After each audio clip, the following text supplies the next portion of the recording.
Gita is easy आदर पूर्व प्रस्तुत करते हैं श्री आदि शंकराचार्य की कथा। भाग 5, काशी में भगवान शंकर का दर्शन और मनीषा पंचकम। शंकराचार्य की आध्यात्मिक जीवन यात्रा का अगला गंतव्य काशी था। काशी, वह पवित्र स्थान जिसने भगवान शिव को ब्रह्मा हत्या दोष से भी मुक्ति दिलाई। गंगा के किनारे बैठकर शंकराचार्य विभिन्न विद्वानों से वाद विवाद करते और उनके संदेहों का समाधान करते थे। साथ ही उन्हें विभिन्न शास्त्रों पर अपने दृष्टिकोण भी प्रदान करते थे। एक दिन शंकराचार्य गंगा नदी में स्नान करने के बाद अपने शिष्यों के साथ उसके किनारे पर चल रहे थे। उसी समय एक चांडाल उनकी दिशा में चल रहा था। उसे देखकर शंकराचार्य के कुछ शिष्य ने उस गरीब आदमी को भगा देने की कोशिश की। चांडाल वह व्यक्ति होता है जो शवदाह जैसी गतिविधियों में संलग्न होता है। चांडाल बस अपने रास्ते में खड़ा हो गया और शंकराचार्य से पूछा, तुम किसे रास्ते से हटने के लिए कह रहे हो? क्या आप मेरे शरीर को या मेरी आत्मा को रास्ते से हटने के लिए कह रहे हैं? आप अद्वैत के उपदेशक हैं, अर्थात आप द्वैत के अभाव की बात करते हैं कि आत्मा और ब्रह्मांड के बीच कोई मौलिक विभाजन नहीं है।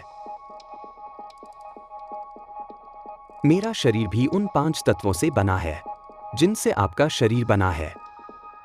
अगर ऐसा है तो ब्राह्मण और चांडाल के बीच भेद क्यों होना चाहिए? अगर आप मेरी आत्मा को हटने के लिए कह रहे हैं तो कृपया समझें कि आत्मा इस शरीर की आदतों और कर्मों से अप्रभावित होती है। चांडाल द्वारा बताई गई इन गलतियों से शंकराचार्य आश्चर्यचकित रह गए और उन्हें तुरंत एहसास हुआ कि वह चांडाल कोई और नहीं बल्कि भगवान शंकर हैं। इस एहसास पर शंकराचार्य ने भगवान शंकर के चरणों में प्रणाम किया जो उनके सामने प्रकट हुए। चांडाल के साथ रहने वाले 4 कुत्ते भी 4 वेदों में परिवर्तित हो गए। भगवान शंकर ने शंकराचार्य को आशीर्वाद दिया और उन्हें ब्रह्म सूत्र पर भाष्य लिखने के लिए कहा, जो वेद व्यास द्वारा लिखा गया था। उन्होंने अन्य ग्रंथों पर भी भाष्य लिखने को कहा।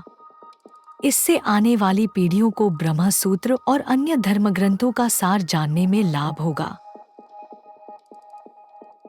भगवान शंकर ने शंकराचार्य को ब्रह्म सूत्र और शास्त्रों के ज्ञान से पीढ़ियों को प्रबुद्ध करने के लिए भारत भर में उपयुक्त शिष्यों और संस्थानों की स्थापना करने के लिए भी कहा।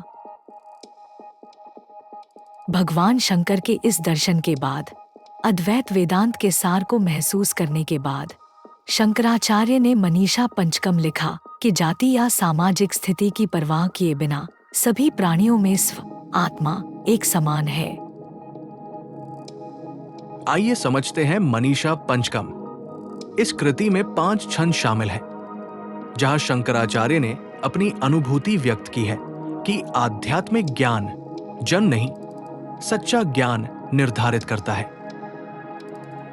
प्रथम श्लोक का अर्थ ऐसा कहा जा सकता है, वही चेतना जागृत, स्वप्न और सुषुप्ति अवस्थाओं में स्पष्ट रूप से चमकती है। ये ब्रह्मा सृष्टिकर्ता से लेकर एक छोटी सी चींटी तक सभी रूपों में अपरिवर्तनशील वास्तविकता के रूप में व्याप्त है। ये सदा प्रकाशमान सत्य मेरा आंतरिक विश्वास हो, ये मेरे गुरु की दिव्य घोषणा है। द्वितीय श्लोक का अर्थ ऐसा कहा जा सकता है, मैं ब्रह्मा हूं और ये संपूर्ण ब्रह्मांड शुद्ध चेतना का ही विस्तार है। सभी प्रकार की विविधताएं 3 गुणों सत्व, रज, तम से उत्पन्न अविद्या के कारण ही कल्पित है, जो इस सत्य को दृढ़तापूर्वक समझ लेता है और ब्रह्मा के शाश्वत शुद्ध आनंद में रहता है। चाहे वो चांडाल हो या ब्राह्मण, वही मेरा गुरु है, ये मेरा दृढ़ विश्वास है।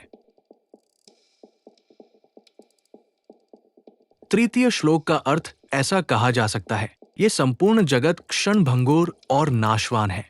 गुरु की शिक्षा से ये जानकर तथा भूत और भविष्य की समस्त धारणाओं से मुक्त, शुद्ध, अविभाजित सनातन ब्रह्मा का निरंतर ध्यान करते हुए जो इस शांति की स्थिति में रहता है, वही मेरा गुरु है, चाहे वो चांडाल हो या ब्राह्मण।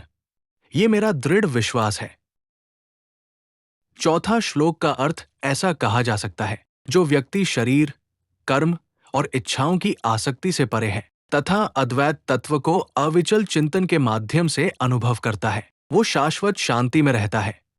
ऐसा व्यक्ति, चाहे वो चांडाल हो या ब्राह्मण, मेरा गुरु है।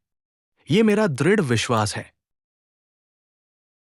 आखिरी श्लोक का अर्थ ऐसा कहा जा सकता है, ब्रह्मा ही सब कुछ का आधार है। वो शुद्ध चेतना है जो भेदों और दोषों से रहित है, जो इस ज्ञान में स्थित रहता है, शरीर या अहंकार से रहित है। चाहे वो चांडाल हो या ब्राह्मण, वो मेरा गुरु है। ये मेरा दृढ़ विश्वास है। मनीषा पंचकम का सार इस तरह समझा जा सकता है, आत्मा सभी प्राणियों में समान है, चाहे वो ब्राह्मण हो या चांडाल। शरीर और जाति भिन्न हो सकते हैं, लेकिन आत्मा शुद्ध और दिव्य है।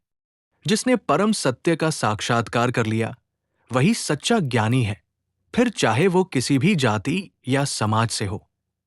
मुक्ति जाति या कर्म से नहीं, बल्कि आत्मबोध से प्राप्त होती है। ज्ञान का स्रोत कोई भी हो सकता है, यहां तक कि एक चांडाल भी गुरुतुल्य हो सकता है, यदि वो सत्य का बोध करा सके। ये अद्वैत वेदांत का सर्वोच्च संदेश है। दृश्य जगत माया है, केवल ब्रह्मा ही सत्य है। एक बार जब शंकराचार्य को भगवान शंकर से मार्गदर्शन मिला, तो उन्होंने इस कार्य को पूरा करने के लिए बद्रीनाथ की ओर चलना शुरू कर दिया। हम भाग 5 के अंत पर आ गए हैं। धन्यवाद। हम जल्द ही भाग 6 में मिलेंगे।